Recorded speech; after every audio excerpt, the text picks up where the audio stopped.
Assalamualaikum warahmatullahi wabarakatuh. Bismillahirrahmanirrahim. Allahumma salli wa sallim ala sayyidina maulana Muhammadin wa ala alihi wa sahbihi asma'in amma ba'du. Sedanten keluarga besar Peloso ingkang sangat kula hormati. Utamanipun Kiai Haji Zainuddin Jazuli, Kiai Haji Nurul Huda, Kiai Haji Fuad Ningbat. Ini wonten Gus-Gus, wonten Gus Taif, Gus Fahim, Gus Makmun, wonten Mbah Kawula Gus Kausar. Ini yang saya agak kecewa itu moderatornya itu berusaha guyon karena takut tak suruh baca Fathul Wahab. Jadi guyon itu ada dua, guyon yang memang sudah selesai seriusnya. Saya pernah diceritain Mbah Mun, kata Mbah Mun, Kiai maca kitab guyon dikritik. Maca kitab kok guyon, terus kata Mbah Mun membela diri. Mergo macane wis iso, mulane iso guyon. Nak ra iso wis runtusen sik. Anda baca kitab ndak bisa, itu bisa guyon apa ndak? Ndak bisa, roh kitab wis meriang. Jadi orang guyon itu bukti alim. Tapi ada juga guyon yang menghindari ngomong serius kayak moderator itu. Jadi ini masalah ya. Terus kecewa saya kedua, saya itu ngira Santri Proso itu katanya terkenal khusuk-khusuk, adabnya bagus. Ternyata ada percontohan yang enggak bagus. Di depan para gus-gusnya guyon. Jadi ini kekecewaan saya yang kedua. Nanti saya lebih kecewa lagi, ternyata yang khataman Fathul Wahab itu tidak paham Fathul Wahab. Itu lebih kecewa, tak bawa sampai mati itu nanti. Itu kecewa itu tak. Nah begini sebagaimana makalah yang saya bikin, karena tadi moderator sudah guyon, saya berusaha ngendikan serius. Karena memang fikih itu harus dikaji secara serius, meskipun dengan pikiran yang ceria, yang riang. Saya itu di Jogja itu lama sekali dan tetap sebagai rujukan. Karena saya spesialis sering ngendikan fikih. Saya dulu musyawarah ya seperti urutan di Peloso, mulai takrib, mu'in, tapi di sana langsung mahalli. Karena Fathul Wahab gak diajarkan di sawir, di musyawarah. Tapi saya pernah ngaji Mbah Mun Fathul Wahab.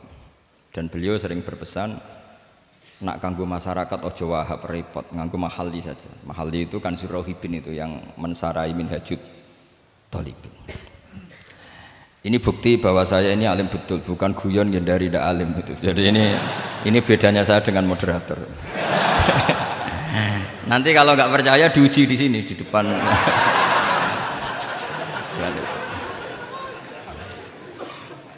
Saya ngaku alim itu bukan karena sombong, tapi keharusan. Karena begini ya, kalau kamu punya istri mau melahirkan, itu mesti nyari tulisan bidan. Barokahnya tulisan itu kamu tahu siapa bidan. Kalau kamu gigi sakit pasti cari tulisan dokter gigi. Sekarang kriminal kita adalah yang tahu Wahab tidak menulis ahli Fathul Wahab, ahli Fathul Qorib, sehingga masyarakat itu susah nyari konsultan ahli fikih karena santri Peloso tidak menulis di rumahnya ahli Fathul Wahab, ahli Fathul Qorib. Lo itu penting supaya orang tahu. Setidaknya kenapa nyuwun sewu banyak, kalau saya boleh agak merovokasi, dan itu bagus, provokasi itu bagus kadang, tapi untuk kebaikan. Kenapa orang-orang lain itu menjadi rujukan? Karena mereka memaklumatkan diri, dengar gelar RC, MA, terus ahli fikih. Tapi kita yang ngaji Wahab, khatam, musyawarah khatam, nggak nulis di rumahnya ahli Fathul Wahab. Setidaknya Anda nulis, konsultan kalau ingin mondok ke Peloso. Sehingga orang daerah kamu kalau mau mondok ke Peloso, konsultasi ke kamu. Tapi kita terlalu adab. Padahal awalun nubuwah itu dimulai dari at-tahaddi. At-tahaddi memaklumatkan diri kalau beliau adalah seorang nabi. Jadi kalau kamu boyong harus memaklumatkan diri. Saya tidak bakul-bakul, saya ahli Fathul Wahab. Lah ini khataman Fathul Wahab cerita baku. Wah itu innalillah wa inna ilaihi raji'un. Ini harus gimana mau? Ya Anda harus tersiksa dengan keterwakilan oleh ini.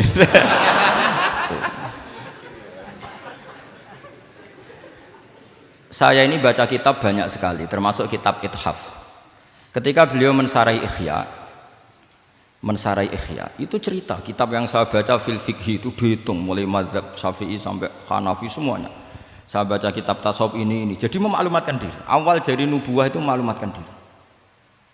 Sehingga orang gampang nyari. Kalau orang bisa nyari bidan, nyari dokter gigi karena tulisan. Kenapa orang kesulitan nyari ahli Fathul Qarib?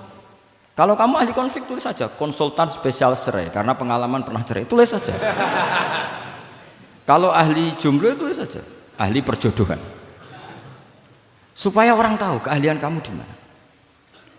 Saya di Jogja memaklumatkan diri, saya bisa baca Wahab, saya bisa baca Bukhari, saya bisa. Bukan dalam konteks sombong, karena kebutuhan umat yang ingin tatap bu'u asari Rasulullah, mencari-cari asari Rasulullah itu terpenuhi. Itu dengan ngaji orang yang ahli. Tunjukkan kalau baca kamu benar dan sebagai solusi umat. Umat ini punya problem banyak dan kamu mengajar dengan manhaj yang jadi solusi, yang jadi solutif, yang bisa jadi jalan keluar. Tapi kita enggak. Santri itu banyak keluar dari pondok, tapi karena miskin, sudah dari mbahnya bapaknya memang sudah miskin ya. Terus atas nama humul, atas nama ikhlas, terus sering menyembunyikan diri. Menyembunyikan diri, pura-pura ada alim, memang sebetulnya ada alim juga kadang itu. Akhirnya terus orang sampai nggak tahu kalau itu alumni pondok. Tapi ketika ada orang konsultasi sama pihak lain, mereka tersinggung karena kok nggak ke dia. Mau ke dia gimana? Nggak ada tulisannya, nggak ada potongannya. Malah tadi cerita mbako segala itu kan apa ya? Nah, saya ingin kembali lagi. Saya punya teks hadis yang riwayatnya seperti ini. Meskipun hadis itu misalnya dhaif, banyak aditnya, banyak penguatnya. Idza zuharatil bid'ah wal fitan. Sebagian ada tambahan wasubba ashabi. Fal yudhiril alim ilmahu. Orang alim harus menampakkan kealimannya. Wa illa fa alaihi la'natullahi wal malaikati wan nasi ajmain. Justru kalau tidak memperlihatkan kealimannya dia kena laknat. Artinya yang sopan-sopan tidak memperlihatkan kefathul wahabannya, maka malah melihatkan kembakuannya. Itu jatahnya fa alaihi la'natullahi wal malaikati wan nasi ajmain. Ya setuju ya? Oke, pasti kenalan. Coba betapa tersiksanya Syekh Zakaria Al-An. Tadi itu mulai ngomong tuh nggak pernah menyebut Syekh Zakaria Al-Ansori. Kayak apa tersiksa? Kitabku dikaji nyebut jenengku era gelem. Padahal Syekh Zakaria Al-Ansori syarat menjadi orang alim seperti dari sekian tarjamah, istilahnya dalam bahasa Arab terbaru itu tarjamah itu Syekhul Islam Syekh Zakaria Al-Ansori. Itu saya pilih yang dari kitab Manhajus Sawi karanya Habib Zain bin Smith. Itu dari sekian manaqib yang saya baca di Sulaiman Al-Jamal, di mana-mana paling menarik itu syaratnya jadi orang alim itu dua, punya guru alim, punya murid alim. Karena Anda akan tersiksa, sangat-sangat tersiksa. Ngaji sama gurunya takut disuruh baca, gurunya alim, mau ngorek ya meriang muridnya alim. Itu yang dialami Syekh Zakaria Al-Ansori. Sehingga beliau ngendikan duqiqtu baina hajaroini. Saya ini ditempa dua batu, cara Jawa digebek dua batu. Mau ngaji ya takut karena gurunya alim alamah yaitu pengarang Fathul Bari Ibnu Hajar Al-Asqalani. Mau mulang ya meriang mergo dia murid alim alamah jenis Ibnu Hajar Al-Haythami. Dadi sampai ngaji ya persiapan, sampai mulang ya persiapan. Kayak apa susahnya jadi Syekh Zakaria Al-Ansori, mau ngaji setoran ya persiapan, mau ngajar persiapan. Makanya kata Mbah Mun, syarat utama ulama itu harus punya murid alim. Saya pernah didhawuhi Mbah Mun, aku mau gak ada anak Gus Najih itu Gus Najih, saya juga izin jadi kiai. Karena syaratnya jadi kiai itu udah anak alim di murid alim. Izin gak jadi kiai rasa sukses juga tak beliau. Makanya saya ketika kecelok alim itu senangnya bukan main beliau, karena terpenuhi status tadi. Nah ini kalau khataman Fathul Wahab terus bakas baku ini roh Kiai Jazuli tersiksa ini gimana? Ini gimana ini sini? Kalau ukurannya kan gampang, moderator kan dipilih yang paling baik, setidaknya ngomongnya lah. Kalau tidak ilmunya ya ngomongnya. Terus Anda terwakili oleh orang yang enggak jelas. Nggak, saya gojlok ini tidak dosa, karena kalau betul saya ini dosa karena ngerasani orang, berarti jadi kafarah dosanya dia. Soal saya kan amalnya sudah banyak, aman lah. Aman, jadi nanti. Jadi kalau jatah hasanah saya harus diminta dia, tak kasih aja. Gampang. Masih surplus banyak. Ya masih surplus, masih banyak. Kan orang itu kalau baca Quran satu huruf itu dapat 10 kebaikan. Saya ini hafal Quran, sudah agak terhitung itu sudah. Itu untuk kamu tak saati satu huruf cukup nanti kalau kalau nanti nuntut di akhirat itu tak kasih satu huruf itu cukup. Jadi, ya nggak apa-apa, nanti silahkan nuntut nanti di apa akhirat. Tapi kamu lebih saya tuntut. Kamu itu siapa kok nyuruh saya di sini itu? Tapi dosanya lebih besar lagi. Itu. Saya teruskan ya, saya cerita yang serius. Syarat jadi orang alim itu punya guru alim, punya murid alim. Karena sebagian dari ilmu itu bukan ditempa guru tapi ditempa murid. Imam Fathul Bari, Sohibu Fathul Bari yaitu Syekh Ibnu Hajar Al-Asqalani, itu beliau sangat mencintai Nabi Musa justru karena dengan tanda kutip protesnya. Jadi ketika Nabi Musa diajari Nabi Khidir dari awal sudah ngendikan innaka inni ala ilmin, atau innaka dulu ya gak apa-apa, dibalik-balik gak apa-apa karena semua kitab kadang riwayat bil makna.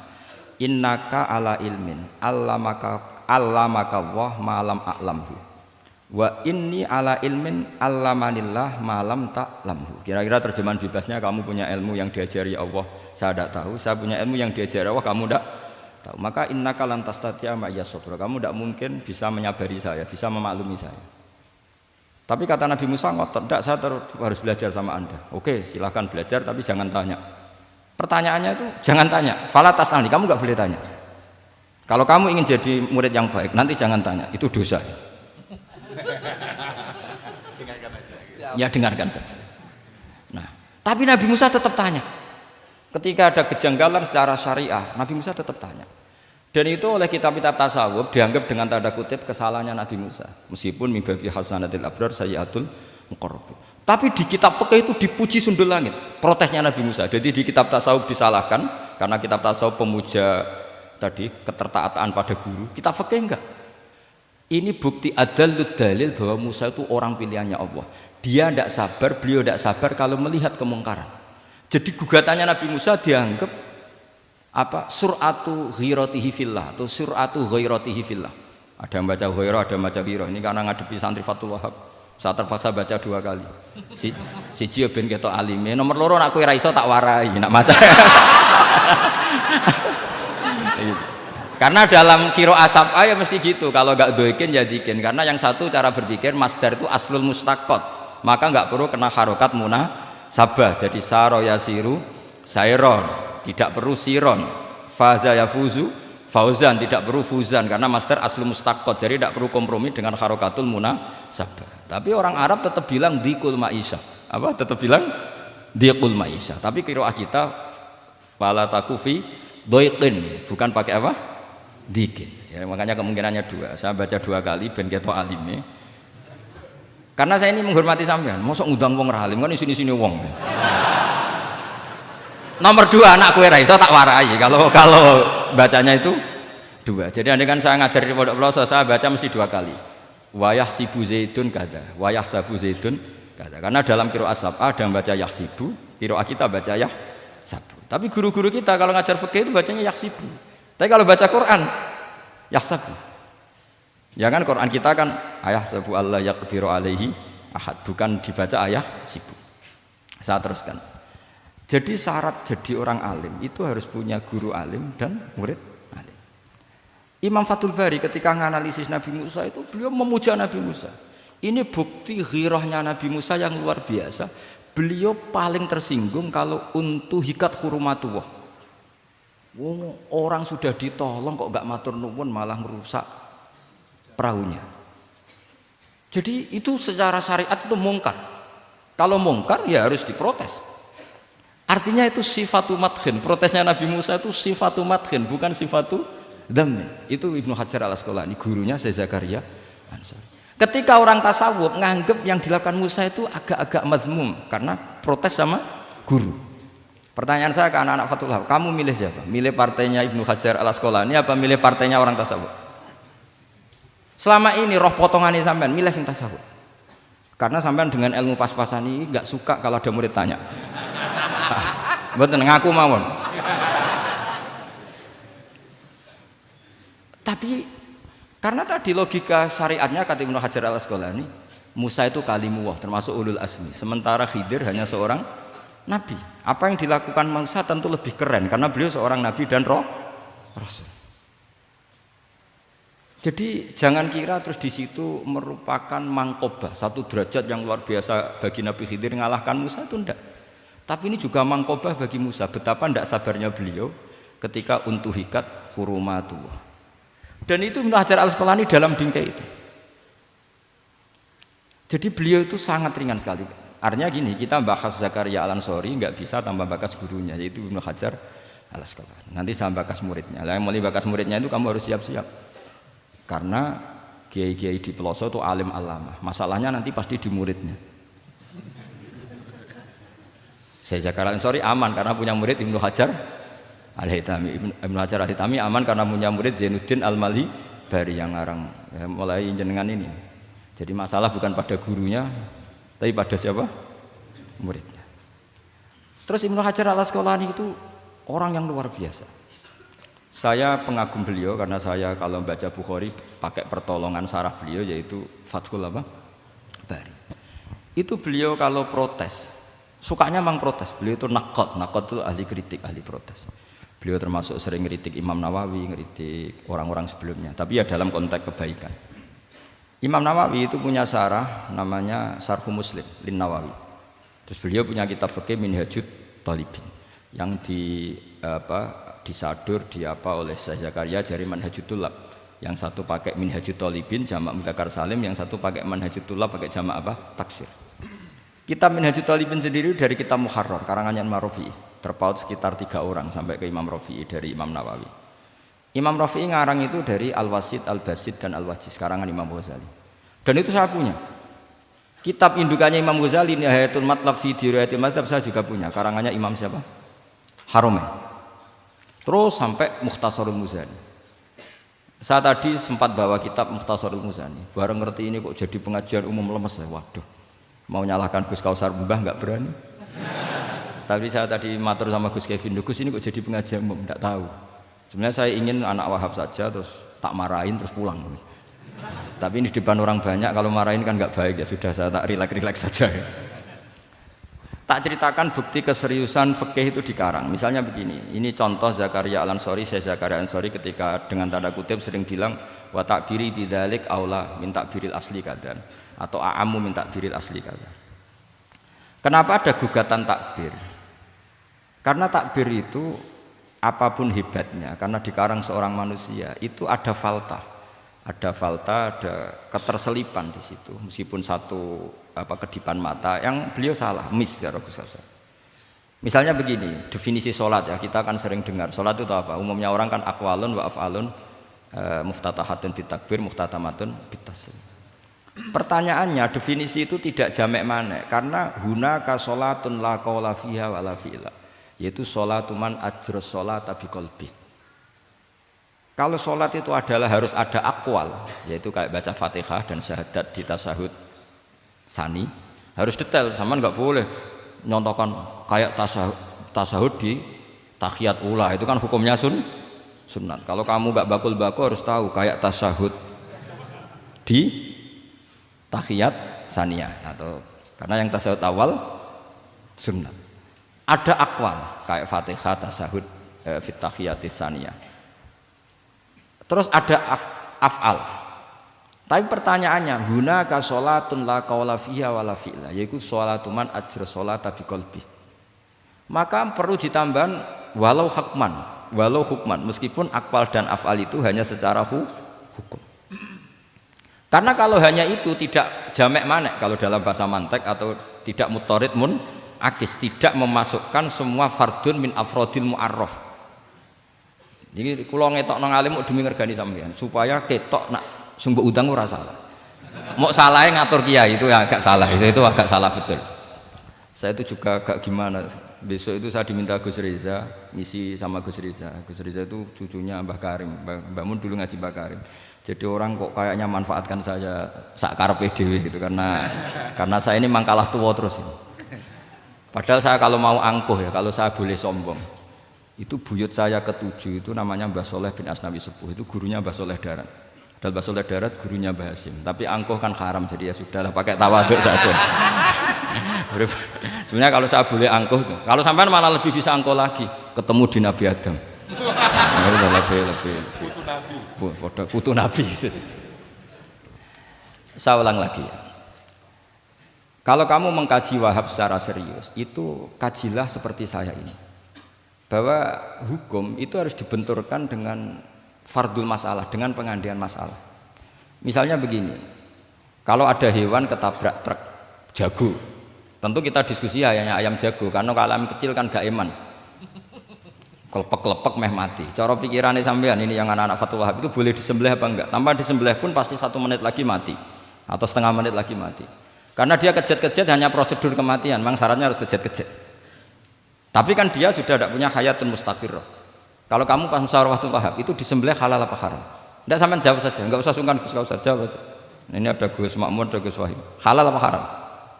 Cara pikirannya Syekh Zakaria Al-Ansori, bajuri itu haram karena dia tidak punya hayatun mustaqirrah. Oke, haram. Karena yang dikatakan penyembelian adalah menghilangkan nyawa karena penyembelian, sementara ini tanpa disembelih sudah mati. Tapi pertanyaannya gini, tapi nanti kalau disisir dari bab tabdzir, masa kewan jago larang mubadzir? Maka menurut mazhab Imam Malik, pokoknya keceluk di nyawa. Angger keceluk di nyawa disembelih ya halal karena jenenge nyembelih hewan yang masih hidup. Senajan tau wis kejet.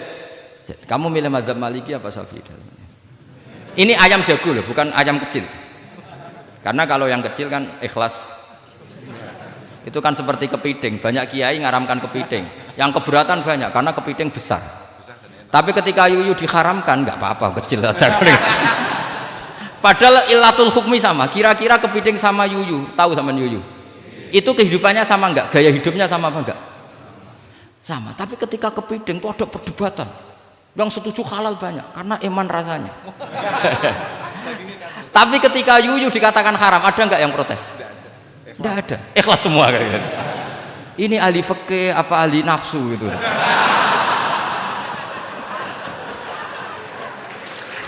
Jadi apa debat itu akhirnya nggak mutu kan? Coba kehidupannya kepiting sama yuyu itu sama apa enggak? Sama. Kenapa kepiting mukhtalaf alaih kalau yang yuyu hampir semua kiai meyakini haram? Kenapa? Sama. Saya itu pernah betul ngalamin, saya mau pas jalan-jalan sama putri saya, ada ayam jago ditabrak truk gitu. Sudah kejet-kejet, tanya orangnya, Gus ini halal enggak? Saya bilang untuk kamu halal. Lama-lama orangnya penasaran, kok untuk kamu, untuk hukum kok ada untuk kamu untuk... Akhirnya tanya, gak Gus sak mestine iku piye? Kon tak haramno ya ora siap, wong kon iman nggih Gus bener. Ya misale cara jenengan. Aku kiai kurang pegawean tapi ya mangan pitik kejet-kejet aku. Tapi ini logika ya, logika yang dibangun fikih. Fikih itu kalau bangun kaidahnya gampang. Fikih itu gampang sekali karena sesuai fitrah manusia. Misalnya fikih itu kadang saya baca itu ya tertawa. Coba orang wajib mandi karena keluar mani. Ya sudah keluar mani wajib mandi. Sebetulnya keluar anak itu tidak ada hadisnya, nggak ada dalilnya. Tapi wajib mandi orang nifas itu karena mengeluarkan anak. Itu orang-orang fikih yang masih asli itu kalau bilang ya li anal walada maniyun munakidun. Ya kadang-kadang sembrono. Ya enteng saja.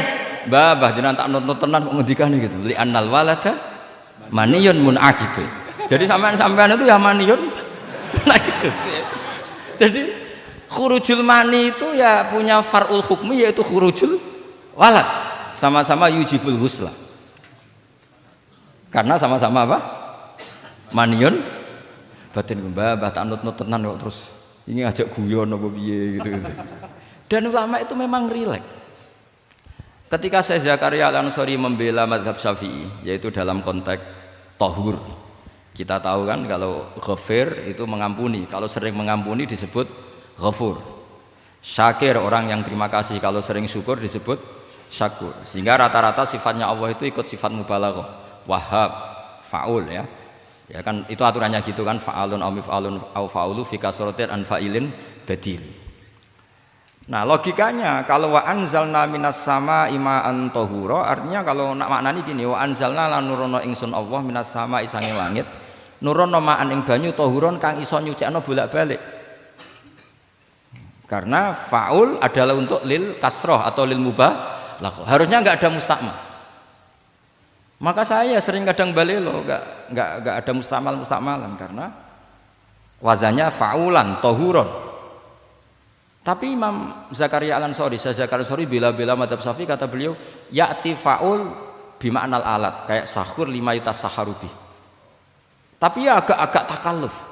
Agak-agak apa? Termasuk takallufnya lagi, Syekh Zakaria Al-Ansari, atau faul bima'na takrir atau mubalaghah fi udwin wahid. Di sini biasanya baca udwin apa udwin, enggak tahu saya, pokoknya bacanya 2 kali enggak apa-apa. Umumnya apa? Udwin ya. Ya sudahlah, ikut partai sampean saja. Saya ini agak grogi, saya pakai madzhab peloso harus ikut guru apa madzhab sarang yang enggak harus ikut tapi akhirnya salah, enggak tahu saya, karena kata Mbah Mun gitu kalau membela diri. Nak ngaji ning peloso Lirboyo murid kudu maknani. Ya apik ben murid roh makna. Tapi nak sarang gak oleh dimaknani. Kesarang ketika dinyek al ilmu sayyidun wal kitabatu qaiduhu qayyid apa suyudaka fil hibalil wasiqa, kata beliau iya tapi nak naline kakean ya mati padha wae. Itu karena itu jadi itu guyonan ya, guyonan manhaj. Ini sudah saya sampean ini koalisi yang baik. Karena saya punya madzhab sarang, sampean punya madzhab peloso, harus sama-sama konsisten dengan madzhab masing. Nanti di mahsyar nanti kita ketemu. Siapa yang ahli Fathul Wahab, siapa yang ahli Bako.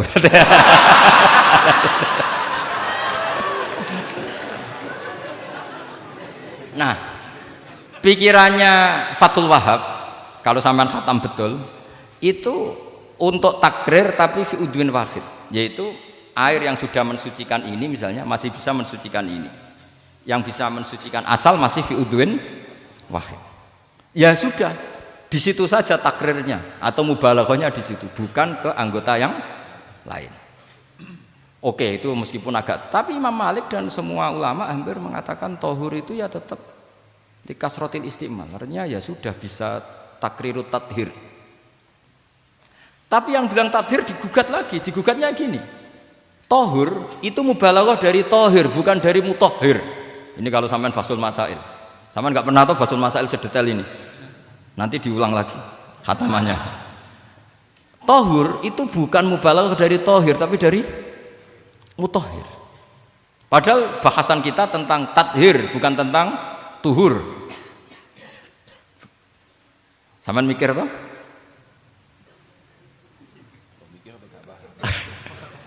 Enggak usah dijawab apa diterangkan? Apa ngaji lagi aja, enggak usah bohong dulu.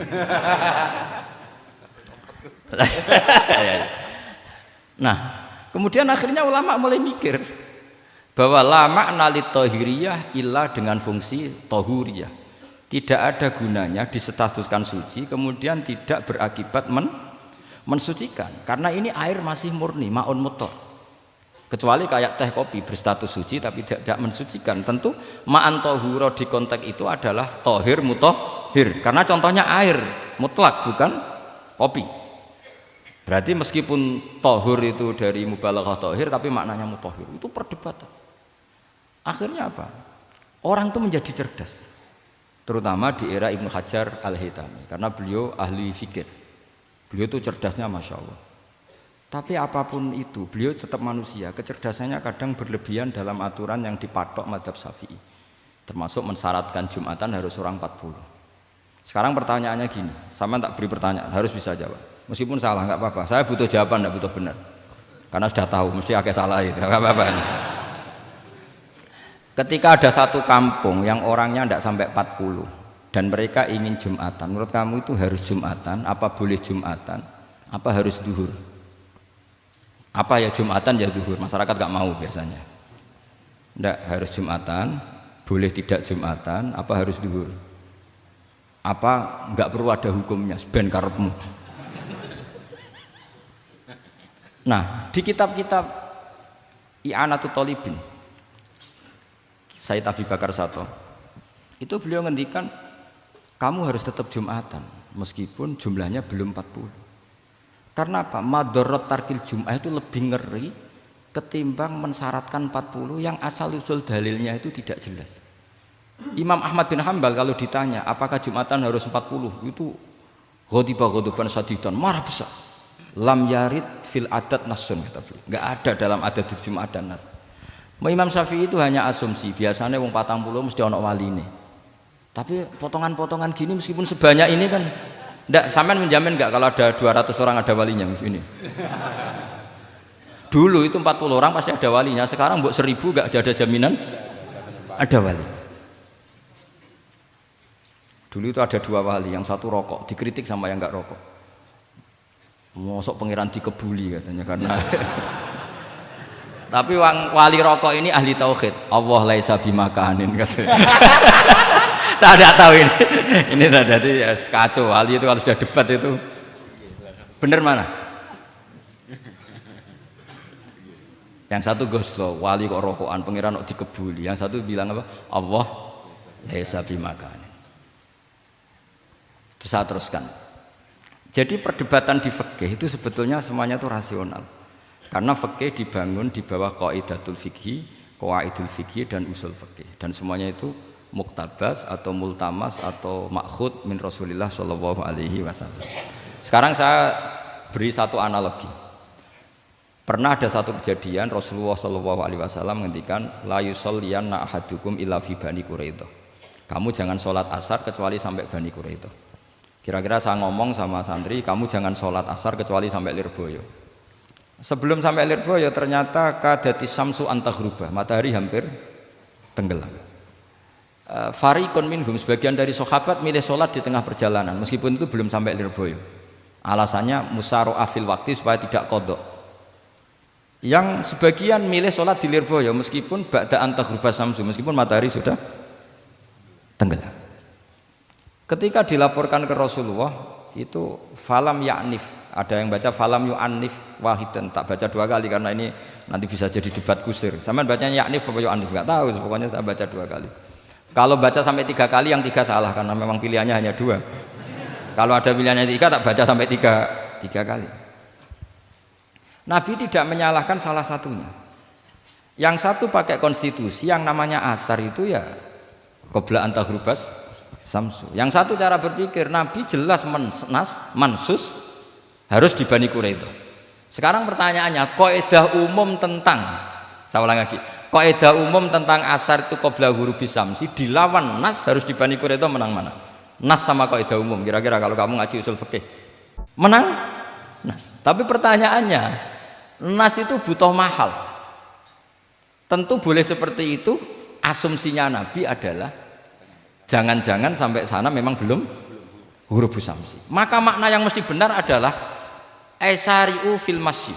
Kamu harus tergesa-gesa jalannya sehingga potensi menangi asar di Bani Quraidah. Jadi unik. Terus itu difahami pentingnya musyaroah fil iktida. Jadi kalau anut Kanjeng Nabi harus musyaroah. Nah, musyaroah ini pula yang menjadi basis fikih. Makanya ulama dulu kalau ngarang fikih itu gampang sekali. Kalau orang tidak paham, makanya nggak bakat wali. Sebenarnya fikih itu gampang sekali. Bagi yang gampang maksudnya, hamba tidak usah itu. Misalnya begini, Fathul Mu'in, Fathul Hab semuanya ngendikan wa yusannu nasyatun di sholatin. Jadi wa yusannu lan den sunatno apa nasyatun gumrega, semangat di sholatin krana ngadiri sholat. Fa inna wa ta'ala zamma tarikihi, sama sih ingat takbirnya. Zamma itu ngritik sapa wa utawa modho sapa tarikihi, pakai jamak mudzakkar salim. Tarikihi ing wong sing ninggal nasyat. Terus beliau mendalil qala ta'ala wa idza qamu ila sholati qamu kusala. Ciri khas orang munafik itu kalau sholat itu malas-malasan. Maka saya itu sering bilang ke santri saya, pokoknya nak jamaah kudu ono melayune. Entah berapa kadarnya harus ada melayune. Guling-gilingan musyaroah. Karena di semua teks kebaikan adalah fafirru ilallah. Lari, ada unsur larinya, ada unsur musyaroahnya. Nah, lalu lama-lama mengatakan makna hadis ini yang mesti adalah pentingnya musyaroah. Enggak perlu berdebat tentang boleh enggak sholat qabla lusul ning Quraidah atau tidak. Tapi harus, karena begini, yang mesti salah begini, ternyata kayak melakukan santai-santai ngopi sik, rokok sik, jagungan sik. Nabi kira-kira bisa maklumi enggak ketika cara jalannya seperti itu kemudian matahari terbenam. Karena ini yang pasti salah. Paham ya? Karena enggak sampainya sana karena salahnya sendiri ngopi sik santai. Lah itu namanya fikih. Jadi fikih itu dari analisis yang normal. Makanya saya sering sekarang akhir-akhir ini sering kampanye kitab Sajaratul Ma'arif. Dan itu saya serius dengan kampanye itu karena dikarang oleh Sultanul Ulama. Jadi kalau di wali ada Sultanul Aulia, di ulama juga ada Sultanul Ulama, yaitu Syekh Izzuddin bin Abdis Itu kalau ngarang fikih itu gampang sekali. Saya punya kitab beliau Qawaidul Ahkam. Beliau ketika cerita kenapa harus ada sholat dihormatil waktu, beliau rangkanya enak sekali. Kalau santri sarang, Lirboyo atau Peloso atau santri mana saja, biasanya kalau pergi ke terminal, yang di terminal itu kan nggak layak, apalagi ya dulu nggak layak, pokoknya kalau pipis itu pasti kena najis lah celana. Santri kan biasanya milih sholat nanti di pondok, milih terawih lah, milih terawih kan duhur asar. Saya tidak tahu kalau Gusnya. Tapi kira-kira ya agak-agak sama kira-kira gitu. Alasannya santri yo nakal meninggalkan sholat fil waktu itu karena alimnya. Kan sholat dihormati wajib iadah, ngapain daripada wajib iadah mendingan tidak usah sholat. Jadi ilmu itu tuh bermata dua. Rata-rata yang sudah tahu wajib iadah milih sholat apa milih ndak?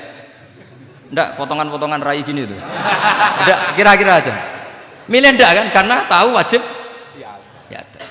Tapi nanti setelah sampean alim dan bakat jadi wali dan sampean belajar kitab Qawaidul Ahkam, itu pasti milih sholat. Saya semenjak belajar kitab itu ya milih sholat. Tapi tidak usah dimafhum, apa dulu tidak sholat, tidak usah seperti itu. Itu mafhum yang salah itu. Yang berbasis suudzon. Jadi mafhum seperti itu salah, ya masalah itu. Suudzon itu masalah. Kata saya Izzuddin bin Abdis Salam memberi penjelasan. Kenapa harus sholat dihormatil waktu? Karena khotorun najasah, bahayanya najis atau ritsun najasah, kotorannya najis itu layafi, kalau dibaca ritsul layafi dengan pentingnya sholat. Karena butuhnya Allah, butuhnya malaikat, kalau boleh dibahasakan butuh ya dalam ilmu fikih kan dibahasakan gampang saja. Ada orang sujud di waktu yang diwajibkan sujud, sehingga diabaikan syarat sholat itu harus toharatul badan, wa tasawubi dan wal makan. Kok kira pantas ono waktu sholat kemudian la tasjudu fil waktu sajdah. Jadi akhir gampangannya wes tetep keren meskipun kowe sholat nganggo najis ora sempurna tetep keren. Piye-piye cara didelok malaikat kok dhuwur wis keceluk sujud, keceluk musolli. Daripada kowe misale asar gak sholat alasanmu celanaku najis, maghrib ora sholat. Terus jare malaikat berkhataman Wahab kok kelakuane ngono kan gitu kan. Karena malaikat itu delok kok dhuwur. Bablas asar, bablas maghrib, bablas isya, meskipun sampean punya alasan nanti menisan di rumah atau di pondok, tapi ini kan melewati waktu yang harusnya ada sujud. Sehingga dalam syarat jamak takhir misalnya apa? Kamu harus niat akan jamak takhir di waktu sholatil ula. Biar ada bedanya tarku karena sembrono dengan tarku yang karena ingin mentakhir. Paham ya? Itu jadi sama-sama fikih, kualitas yang dikarang Sultanul Ulama dengan sing RT itu ya beda. Dan sama harus baca kitab yang dikarang rajanya ulama supaya kamu tambah pinter. Nanti kalau gak pinter-pinter nanti sowan saya. Tetap gak pinter karena itu jatah. Jadi, makanya ada usah sowan ya, nanti gak ngefek juga gitu. Itu Syekh Izzuddin bin Abdis Salam. Terus kemudian beliau mengebabkan itu detail sekali, yaitu di Sajaratul Ma'arif dibabkan di bab faslon la yutrakul haqqu li ajlil batil. Itu beliau bikin satu strategi fikih itu yang luar biasa. Misalnya begini, jihad atau perjuangan membela Islam itu harus kamu menyertakan orang-orang fajir, orang-orang fasik. Kenapa? Likuwatil Islam. Karena kesalahan orang fajir itu tidak seimbang dengan pentingnya syaukatul Islam atau syaukatul Muslim. Terus saya itu dulu ya iskal itu ya agak protes, tapi ini ulama wali. Sampai saya sholat berkali-kali, ya Allah, saya beri kefahaman tag ini. Kalau terpaksa beda, nanti saya mohon ketemu beliau, saya mau protes. Sama nggak usah tahu caranya ketemu wali-wali yang sudah meninggal. Nanti kalau sudah jadi wali tahu sendiri. Jadi tidak usah tanya. Akhirnya saya sholat dan akhirnya faham tanpa ketemu. Karena saya bayangkan ketemu ya lebih sulit, mendingan minta faham timbang minta ketemu. Logikanya begini, misalnya nyun sewu kita di Daril Harbi, bayangkan kita di Daril Harbi atau zaman Indonesia dijajah Belanda. Saya ulang lagi ya, dalam konteks jangan sekarang, contohnya sekarang nggak perlu perang, zaman dijajah Belanda. Kita misalnya milih pasukan Hizbullah dan Sabilillah selektif, yang sholatnya benar, yang puasanya benar, yang toharohnya benar. Kira-kira dapat pasukan berapa coba? Nggak, jawab saja. Kan hanya dapat pasukan sedikit. Sementara misalnya Belanda Bisa pasukan banyak karena tanpa seleksi. Di sini nih hebatnya Rasulullah Shallallahu Alaihi Wasallam. Kata beliau wal jihadu madin mundu ba'atsan ya Allah ila yaumil qiyamah sampai ila ayyuqatila akhiru ummati ad-dajjal la yubtiluhu jawru jairin wala adlu adilin. Sebagian riwayat langsung wal jihadu tetap wajib pun alaikum ma'akul libarin wafa jirin. Nah, penjelasan Nabi kenapa kita harus berjuang mengawal Islam meskipun harus ma'akul libarin wafa jirin. Ya kalau di isim fa'ilnya umumnya guru-guru kita baca barin, tapi untuk masdarnya untuk kebaikan bacanya apa? Birun. Nanti kamu protes, oh barun itu daratan Gus, kalau birun itu kebaikan. Aku itu macaku kamus luwes suwi bocah kok sembrono. Saya ini karena meneliti kiro asapa, jadi insya Allah kalau masalah lughat itu saya sudah bukan sawir lagi Fathul Wahab, sudah di atasnya itu. Sampai sama tidak usah tersinggung, biasa aja maksudnya. Karena ini kompetisi, kalau sama nggak cocok ya harus bersaing, jangan geremeng tok. Gus Pak sombong tidak usah bilang gitu, saingi saja. Makanya saya terkenal alim itu seneng, karena senengnya itu tadi, yang ngidolakan saya ingin ikut, yang hasut kompetisi, jadi seru. Jangan yang hasutnya antet, wah itu nggak fair itu. Itu gak fair, wah itu pasti ngadepi langit gitu. Nanti urusannya sama Allah itu, nggak sama saya, langsung sama. Saya ulang lagi ya. Ilmu itu harus dianalogi dengan fikih, dilogika dengan fikih, dikiaskan dengan fikih. Sekarang misalnya ada orang sok ikhtiyat, wah perang kok ambek wong fasik gak enak gini-gini, wong fasik perilakunya gini-gini. Pertanyaannya adalah, kalau kita nyeleksi hanya orang soleh, kita dapat pasukan berapa? Misalnya zaman kita melawan Belanda. Sama sekarang kita ngawal pembangunan masjid. Kadang yang nyumbang nggak sholat, kadang yang nyumbang yang sewu hasil korupsi, kadang yang nyumbang orang-orang yang cara muamalah babal kedua. Itu coba kalau kamu tolak, potensinya gini. Ini oke, sekaligus PR. Saya berkali-kali nyontohkan ini. Sampean boleh tidak setuju, tapi nanti menghadapi saya di akhirat, tidak di dunia, di akhirat. Nanti kita sowan Allah bareng-bareng bener siapa? Loh, saya tidak main-main. Karena ulama dulu, sama lihat di Mu'in di Fathul Wahab. Kalau sudah ngendikan ulama, wahada madhabun al-qawahabi, ini madhab yang saya siap ketemu Allah. Jadi ukuran madhab benar itu bukan diputuskan di sawir Fathul Wahab, tapi madhabun sing al-qawahabi, madhab yang saya ketemu Allah dengan madhab itu. Misalnya gini, ada orang fasik lewat di depan saya, punya uang 1 juta. Delalah pas itu qadhafa fi qalbihi hubbal ulama. Misalnya. Pas itu delalah beliau senang ulama terus bilang gini, Gus Pak, uang ini tak kasihkan kamu 1 juta. Dia fasik, misalnya terkenal syaribul khomri. Saya ini menurut pertanyaan saya, ini jawab saja. Kamu salah nggak apa-apa. Wajib menerima apa, haram menerima apa, bebas, mubah. Ayo milih di polling. Nggak usah sungkan Gus Kausar. Ini beliau-beliau posisi senior. Milih menerima apa menolak. Wajib apa sunat? Sunat apa wajib? Nah, logika-logika harus terbangun begini. Kalau kamu terima, maka akan dicibir. Malam di Fathul Wahab tiga duit saya kok gelem, bolak-balik nak duit gelem aja. Itu juga masalah kan? Kiai latihan jatuh kan? Artinya posisinya ada mantep-mantep amat. Udah kadang keramat itu. Sama jangan niru saya, aman udah itu. Bayangkan sampean yang latihan nyai itu. Tapi pertanyaannya kalau sampean tolak, terus ista'ana bihadhihi darahim lil maksiyah. Ah tak kena kiai ra gelem, tak kena demenanku. Dan hari itu andaikan dia tidak punya uang 1 juta, dia tidak bisa kedemenannya. Gara-gara sampean tolak, dia punya alat untuk maksiat lagi. Kalau seperti ini jadi haram apa wajib? Loh, berarti sampean gak jawab anut aku. Artinya sampean jawab kan terprovokasi saya kan? Terprovokasi narasi. Terprovokasi narasi. Itu kriminal untuk calon ulama gitu, itu nggak boleh. Nah, logika ghanimah kira-kira seperti itu. Ghanimah itu normalnya haram. Normalnya haram karena ghanimah itu min amwalil kufar. Dan notabene amwalul kufar adalah bukan sekedar mukhtalithah, aksaruha mungkin minal haram. Tapi kenapa ghanimah dihalalkan di hadil ummah? Makanya Nabi ketika ngendikan uqtitu khamsan lam yu'tahunna nabiyyun qabli, termasuk beliau menyebut wa ukhillat li al-ghanaim, termasuk saya 5 hal yang Nabi sebelumnya enggak dikasih, saya dikasih. Di antara beliau nyebut wa ukhillat li al-ghanaim, ghanimah itu halal untuk umatku.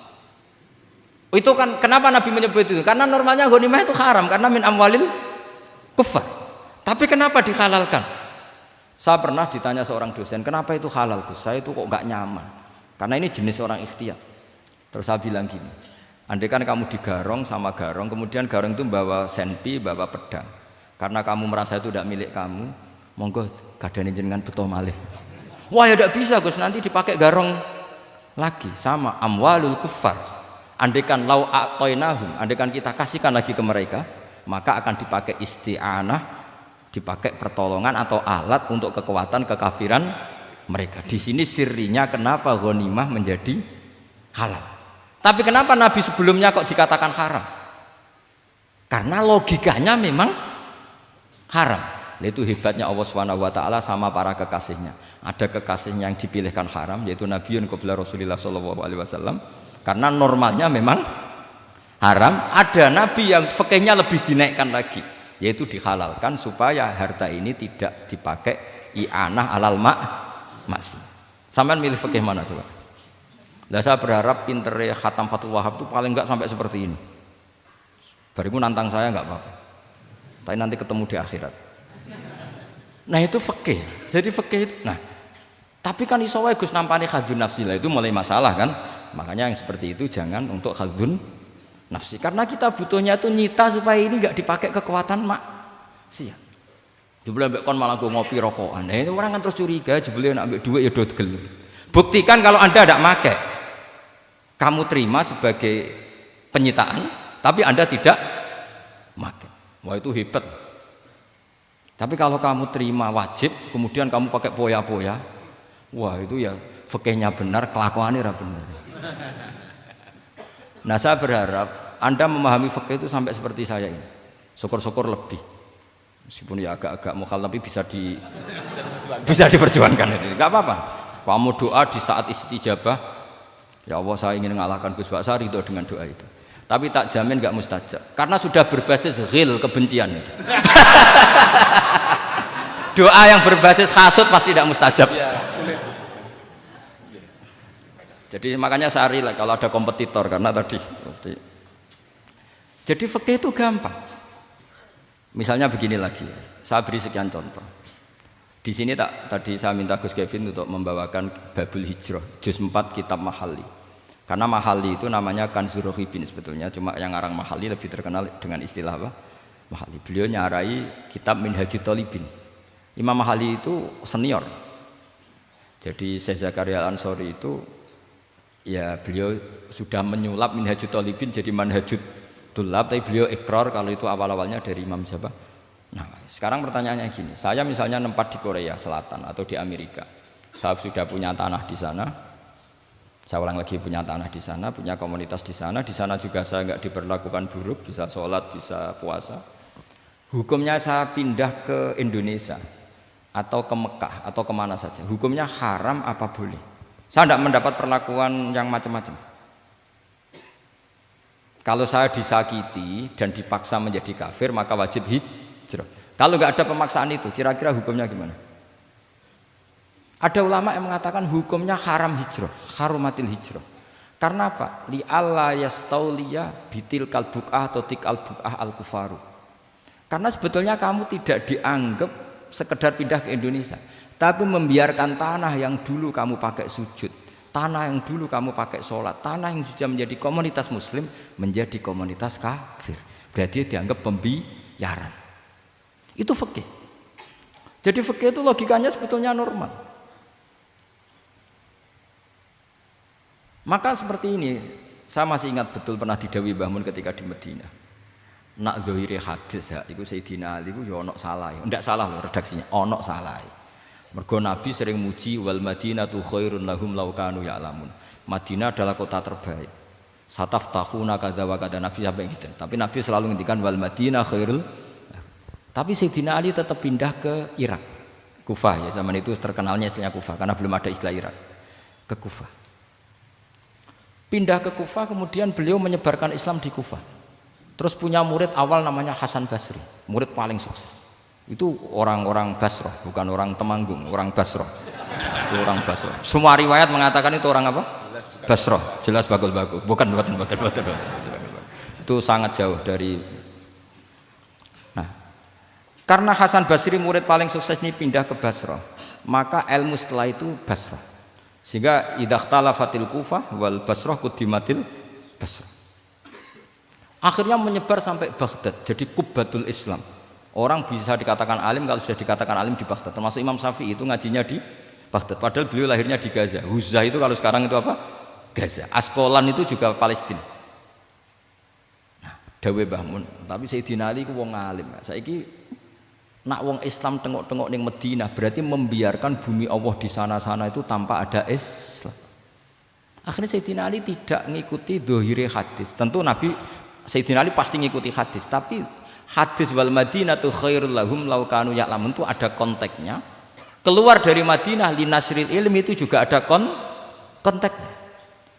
Sehingga kenapa dulu ketika futuhat, saya ulang lagi ketika futuhat, itu banyak sahabat yang sudah di Madinah mapan, ketika Mekah sudah takluk 100% sama Sayyidina Umar ditawari, halla raja'tum ila Makkah tatufuna bil baiti kada wa kada wa fadliyatus salat fil haram ka alfi salatin fi, itu dipuji-puji.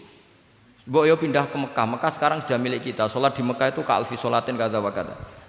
Tapi kata para sahabat yang sudah di mana-mana, di Persia itu kalau sekarang Iran, di Lebanon, di Syam kalau dulu, kata beliau-beliau itu paling banter kalau saya di Mekah ibadahnya tawaf, tapi kalau di negara-negara ini adalah nasrul Islam. Wa nasrul Islam itu da'bul ambiya bihada ursilatir rusul, karena nasrul Islam itu para rasul diutus. Akhirnya mereka terus hidup di mana-mana, termasuk muridnya Sayyidina Ali, menurut sebagian cerita terus pindah ke Baros itu. Kemana? Baros. Jadi Islam pertama di Indonesia itu muridnya Sayyidina Ali yang di Sumatera itu.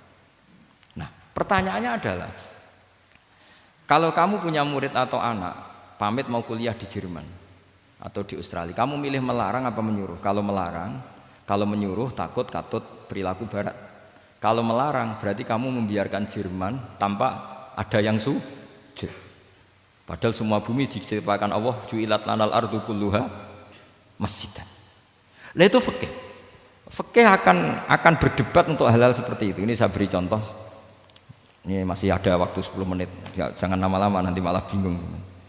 Yang bingung tidak sampean, saya juga ikut bingung nanti kalau kelamaan. Tidak, supaya ini logika ini apa?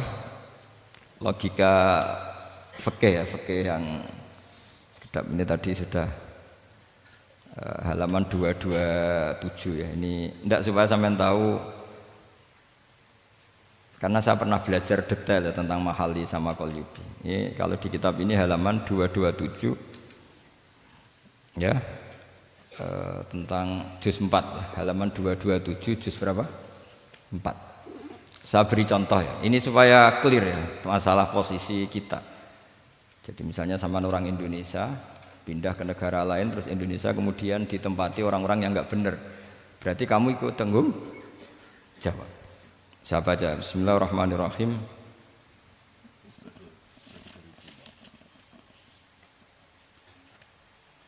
Ya, halaman 227 ini barusan tak cari karena halaman kitabnya beda-beda.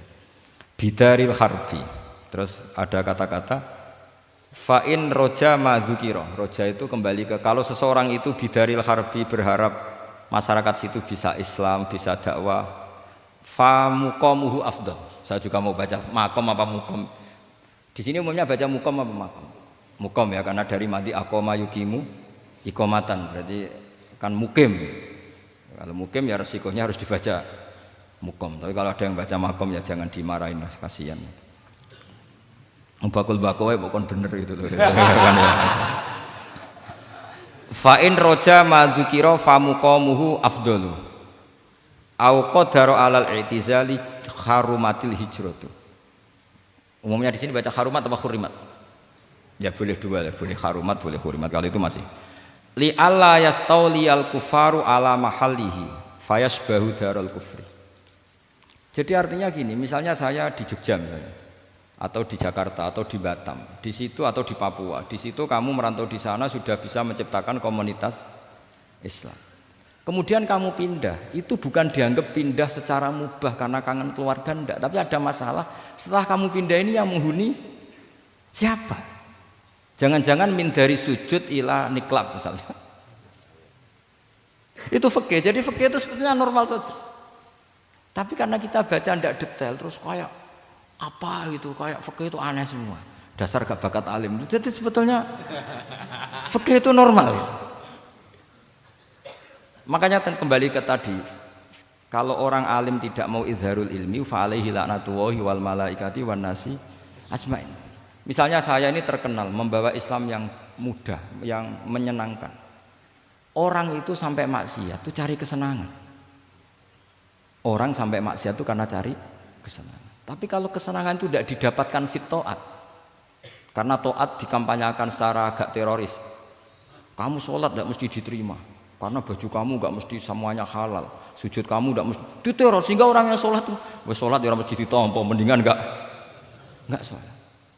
Kita ini kan mikir seperti itu. Coba nyun sewu, kalau orang-orang Kristiani, kalau kampanye gimana? Setiap orang mati bersama Bapak di surga. Sementara kita sudah kiai mati masih didoakan ingkana muhsinan. Itu murid kita loh. Itu kan gak sopan sekali. Murid dongakno gurune ingkana muhsinan. Murid kualat.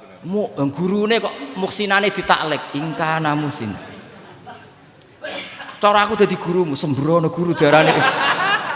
Susah ya apa sing muni kana muhsinan ije dikein.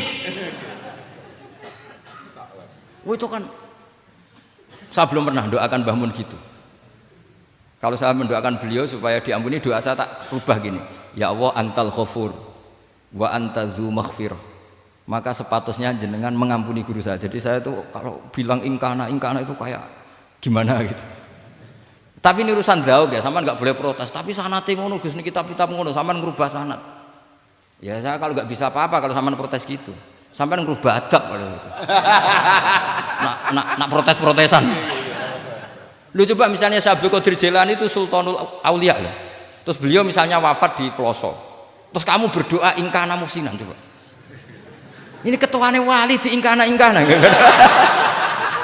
Boyo wong ndek akhlak sithik gitu maksudnya. Wong sak donya iku ya tabarraku bi. Ya tabarraku nabi. Saiki ditaklek ingkar. Saya tuh belum pernah doain guru-guru dengan, meskipun saya tahu itu doa yang, karena pilihannya gini, misalnya sampean protes, Gus wong sanate ngono. Jangan-jangan mancen apalam mau ikut tok.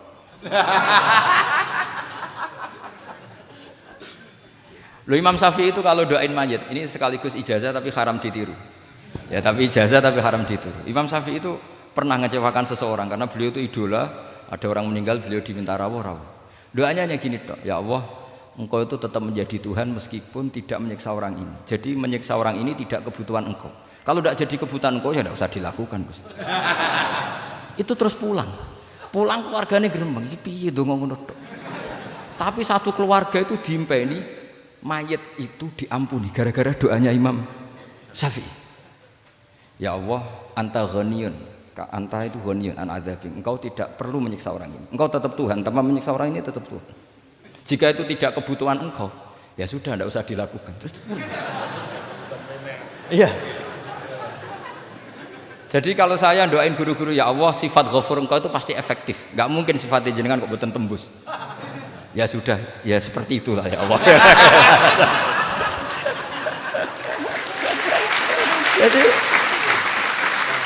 Jadi itu urusan daug, sampean nggak boleh protes. Gus Pak kok ngawur ijtihad itu bukan ngawur, saya ini orang waras. Punya rasa takzim sama guru sama para wali. Sementara kamu yang berdasar sanad tadi, jangan-jangan menghafalan kamu hanya itu. Ayo milih mana? Saya bukan bikin ajaran baru, ndak, ini cerita rasa. Cerita apa? Rasa. Dan itu di hadis-hadis gitu, Nabi itu kalau manja sama Allah gitu, kalau ada orang salah terus kemudian diazab, kata Nabi, anta akram min ayu adzibahu marrotain. Ini di dunia sudah pernah engkau beri sanksi ya Allah. Anta akram min ayu adzibahu marrotain. Tapi kalau belum disiksa kemudian dia aman-aman saja di dunia, engkau itu akram, engkau sudah mulia, gak pantas sudah menyelamatkan di dunia, kemudian jenengan dendam di akhirat masih. Jadi masih nyiksa lagi itu. Nabi itu kalau sedang manja dengan Allah itu akhirnya ya baik semua gitu. Lah saya jenis ulama yang partai itu. Partai itu lah kira-kira seperti itu. Jadi Ya jadi ini relax saja ini monggo niki tadi sesuai janji saya hanya 10 menit dari sekarang. Saya juga mungkin saya nanti tetap pulang karena saya besok ngajar di setainya Gus Yofur. Mungkin saya itu sudah janji sama istri saya setelah Yai wafat paling saya ini dibully pernah sepuh itu 2 tahun. Semoga setelah 2 tahun saya naik lebih sepuh. Pakai dalil-dalil yang agak-agak angkuh tadi karena terpaksa. Jadi sekarang ngalah 2 tahun, setelah itu saya pakai sanad yang saya sepuh gitu. Supaya nggak digawe kongkonan terus gitu. Tapi saya tidak tahu tingkat adab saya sampai berapa tahun saya tidak tahu gitu. Tapi saya mohon sama yang Musairin Fathul Wahab, ilmu itu dianalisis secara cerdas, ceria dan mudah. Saya dulu itu ya iskal sama hadisnya Nabi kullu ummati mu'afan illal mujahirin. Semua umatku dimaafkan asal ketika dosa itu nggak cerita kalau dosa. Saya dulu jenggat. Orang dosa cerita dosa itu kan kesannya jujur baik gitu. Tapi setelah saya pikir-pikir itu bener Kanjeng Nabi. Misalnya sampean cerita ning anakmu, "Lihat zaman mondok Ploso yo sering nak marung utang gak bayar ya biasa." Ya biasa sekolah gak munggah. Itu jujur apa mengajarkan? Mengajarkan suatu saat anak sampean goblok persis bapak. Maka penting tidak jaru itu penting. Makanya kata Nabi semua umatku diampuni kecuali yang cerita-cerita dosanya. Karena dengan cerita itu artinya apa? Misalnya sampean zaman puber pacaran. Terus kamu cerita, "Lah aku dhisik untuk ibumu ya pacaran." Oh, tak goncekno ngalor ngidul. Itu jujur, tapi soal anak kamu pacaran kan alasannya apa? Niru bapak. Tapi nak kamu sok suci, pacaran haram. Oh. Pak, lah kowe kok untuk ibu? Wah, itu pangeran peparinge. Lo kan nyira bodoni, wah itu peparinge pangeran. Gak pacaran Pak. Oh pacaran haram tuh. Kena muni ora kan bodoni. Pacaran haram tuh. Aku untuk bojo peparinge Allah. Wah itu dimaafkan malah itu. Lo coba nyuwun sewu, ini analogi ya nyuwun sewu. Kalau andekan semua yang pernah zina itu ngaku zina. Kalau itu jumlahnya 1000 saja, 1000 itu punya keluarga. Satu orang minimal punya keluarga 10. Akan dipakai justifikasi kalau suatu saat zina berdasar pernah Pak D-nya atau Pak L-nya, iya enggak? Tapi kalau semuanya enggak ngaku dan semuanya nyuwun sewu sok suci, wanteng ning masjid, sak wiridan nuwangi, suwan anak putune kan, wah mbahku khusuk kuat. Padahal nangisnya perkara nyesal tahu mau. Tapi artinya apa? Konsep yang dikatakan Rasulullah SAW itu kan luar biasa. Kullu ummati mu'afan illal mujahirin. Karena dengan jihar, memang di situ masdarnya kok jadi jihar. Jadi bukan ijhar tapi jihar. Jadi memang bahasa Arab itu agak unik. Misalnya di nahwu itu masdar itu kalam.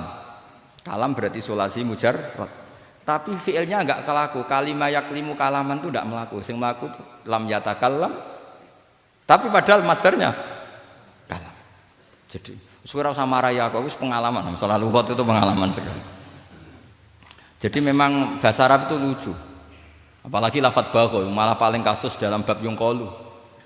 Bagho maknane lacut. Bareng melok wazan imbagho. Yang bagi sayukjo. Iku piye? Biasanya makna sulasi mujarrad sama mazid kan enggak beda-beda jauh. Barang kena bagho tuntas. Bagho dadi yang bagi. Nang takok, yang bagi sulasi mujarrad apa? Bagho, Pak. Bagho maknane apa? Jare tiang-tiang lacut, Pak. Mereka bingung gurunya penerang bingung. Daripada bingung jare tiang-tiang maknane lacut. Kayak laisa ku fi'il mandi, mudhari endi? Ora ono mudhari. Mandi kok ora ono mudhari? Ya mandi wae ora usah mudhari. Terus repot bahasa Arab wis repot. Kene ora melok dibahas mau apa coba? Ya sudah takdir ngono ae sudah. Jadi apa yang dikonsepkan Rasulullah SAW itu pasti yang terbaik. Bahkan Imam Ghazali ikut berkampanye wa inna, ya, termasuk pemberian Allah terbaik adalah sitra. As-sitra itu atau tutup. Jadi hifdzul qaba'ih, menjaga supaya keburukan kita tidak kelihatan itu termasuk kebaikan. Bukan dianggap tidak jujur karena tadi kalau semua keburukan kita tampakkan maka akan menjadi masif. Misalnya kamu cerita, misalnya insya Allah lah kita yakin semuanya kita insya Allah diselamatkan dari zina. Misalnya cerita dosa yang kecil-kecil saja, misalnya ini pondok utang rambayar atau rokokan, gak jamaah. Terus kamu ceritakan anak kamu, itu bukan jujur, mesti sebagai alat. Jadi cara anak kamu, wah disanggup, cocok. Suatu saat aku goblok kayak bapak. Aku dhisik sekolah cung sering ra munggah. Anakmu mondok wis tenang, santai. Nek ra munggah dalile bapak. Tapi nek kowe cerita, mondok meniti Peloso. Pirang tahun, Pak? 10 tahun. Kepengin ngit mayai, kepengin mondok susu ben barokah. Munggah terus, Pak, munggah. Maksudnya ora munggah kelas, munggah apa wae pokoke. Wis tenang. Karena itu bahaya, makanya kullu ummati mu'afan. Ma'is ketika ngaku zina itu Nabi itu enggak menolak sampai 4 kali. Ma'is yang memaksa Nabi supaya beliau melakukan rajam, eksekusi. Semua ketika meminta saran sama sahabat, halla satarta bidzalik, kamu enggak usah cerita. Karena tadi logikanya kalau ada Ma'is ya, jangan-jangan yang lain juga ya, itu kan menimbulkan macam-macam. Itu hebatnya Islam, malah kita diajarkan awamastur aurati wa amin rawati. Kayak apa baiknya Islam? Tapi kita sekarang karena tidak baca hadis, lalu ada gerakan jujur. Mari semua meresapi dosa masing-masing. Kamu pernah ini istighfar terus nangis. Jebule gerakan ngono iku ya nyun sewu ya ono duwike kan yo repot. Tidak usah seperti itu. Ikuti hadis Rasulullah Shallallahu Alaihi Wasallam bahwa termasuk nikmatnya Allah Taala itu adalah tertutupi semua kesalahan-kesalahan kita. Dan itu barokah bagi hadaddin karena kesalahan tidak muncul. Loh itu sudah untung, agama sudah untung. Ketika kesalahan tidak munculnya agama sudah ikut diuntungkan. Coba kalau semua yang maksiat itu kelihatan, kan seakan-akan hadil ardu mamlu'ah bil ma'ah masih. Tapi ketika maksiat itu sembunyi-sembunyi, kemudian sing syiar itu adzan, pengajian, kan bagus. Sama nggak boleh protes, tapi itu kan tidak jujur. Ya bukan masalah jujur dan tidak, ini satrul qabaih. Nah ini namanya siasa. Namanya apa? Siasa itu tidak harus politik tentang negara. Kita mengelola diri kita sendiri butuh apa? Butuh siasa. Jadi misalnya kamu cerita kebaikan kamu kepada anak, biar kebaikan itu ditiru. Tapi kalau anak kamu tanya, Pak, sampai nate salah, itu sesuatu yang paling saya takutkan, Cung. Karena aku sering na'udzubillah minas salah. Tapi Bapak pernah salah enggak? Itu pertanyaan enggak penting. Karena tadi bahaya. Lu enak, maksudnya beragama seperti ini tuh enak. Kullu ummati mu'afan illal mujahid. Itu kan luar biasa. Jadi semua umatku itu diampuni asal tidak cerita-cerita. Misalnya gak cerita ke anak, cerita ke teman. Aku di gendaan, tahu tak ambung. Mesti pikiran kamu, nang pondok is pengurus jebule tahu ngono. Mesti digo, suatu saat aku nak ngono, awas. Atau nak caiki keamanan, awas kita kandakno kan gitu. Tetap ini menjadi alat maksiat bagi yang lain. Jadi tapi saya dulu itu iskal, kenapa ada hadis seperti itu? Tapi setelah saya analisis, memang kalau ijtihad atau ijhar itu efek negatifnya luar biasa. Dan kita harus iktidak bi Rasulillah Shallallahu Alaihi Wasallam. Ya tentu idealnya yora maksiat, yora konangan maksiat. Memang karena tidak pernah itu ideal. Memang gak konangan karena tidak pernah melakukan. Ya saya kira demikian. Saya mohon supaya ya tadi ya saya Fathul Wahab dari kitab Manhajut Tullab. Itu dikarang Zakaria Al-Ansori piyambak Zakaria. Tapi kitab itu sebenarnya dari Minhajut Thalibin. Minhajut Thalibin dari kitab Al-Muharrar. Itu dari kitab Basit, Wasit, Wajiz. Terus itu dari kitab Nihayatul Matlab fi Dirayatil Madhab. Itu mensarai kitab Mukhtasarul Muzani. Karangannya Imam Muzani ketika diimlakkan Imam Syafi'i. Karena semua karangan Imam Syafi'i itu amla alaina Syafi'i. Ya amla alaina Syafi'i. Makanya kalau sampai ngaji muin qala fil Buaiti. Buaiti itu nama orang. Ekolas Syafi'i fil Buaiti, ekolas Syafi'i wa amlahu alal Buaiti. Makanya qala fil Buaiti, qala fil Muzani itu nama orang. Artinya karena Imam Syafi'i itu hanya mengimpakkan. Terus muridnya nulis. Nah kebetulan tulisan paling mudawwan itu karangannya Imam Muzani, disebut Mukhtasarul Muzani. Sebenarnya beliau punya murid banyak, ada Imam Muzani, Imam Robi, Imam siapa Buaiti. Saya kira demikian. Assalamualaikum warahmatullahi wabarakatuh.